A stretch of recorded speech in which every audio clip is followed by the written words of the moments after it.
की छोड़े इसके आदर्श वाक्य को धारण किए।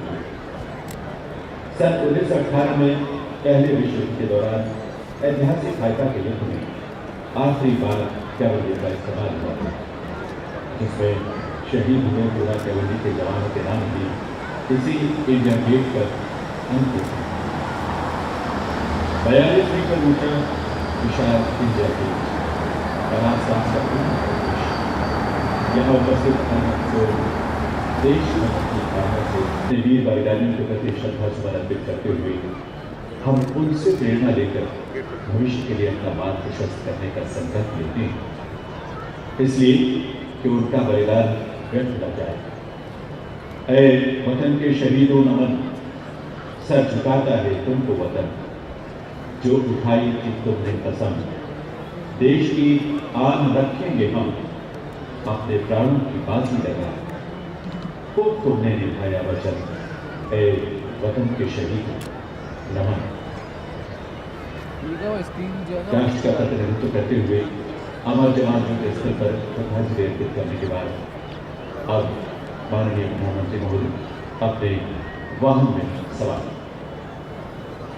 और वाहनों का एक काफिला आगे की ओर just been concluded at the Amar Jawan Jyoti in memory of the unknown soldier, where a grateful nation pays tribute to the martyrs who gave their yesterday such that we have a better today. शत्रु की साजिश के सम्मुख जिनका स्वाभिमान बना, जिनका रक्त गिरा धरा पर गिरकर हिंदुस्तान बना, जिन्हें जीवन छोटा माना, माना देश महान है, उनके दम पर खड़ा हुआ कि मेरा हिंदुस्तान है।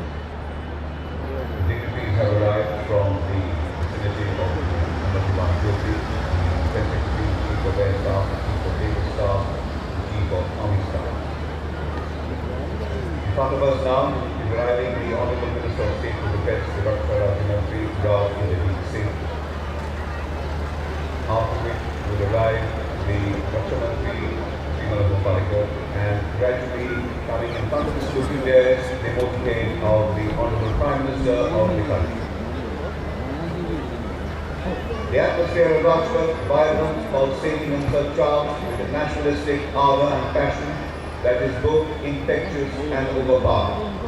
The boulevard lined on both sides by rows of verdant trees, manicured lawns and water bodies, unarguably the most important stretch of road in India, Rajpath, ladies and gentlemen, has come alive.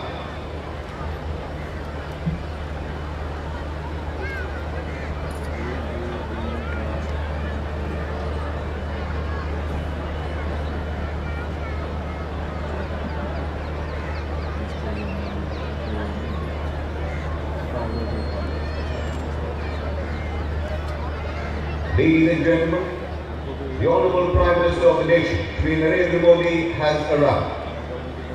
हम माननीय प्रधानमंत्री श्री नरेंद्र मोदी जी का हार्दिक अभिनंदन करते हैं, स्वागत करते हैं। He will be received by the Defence Minister.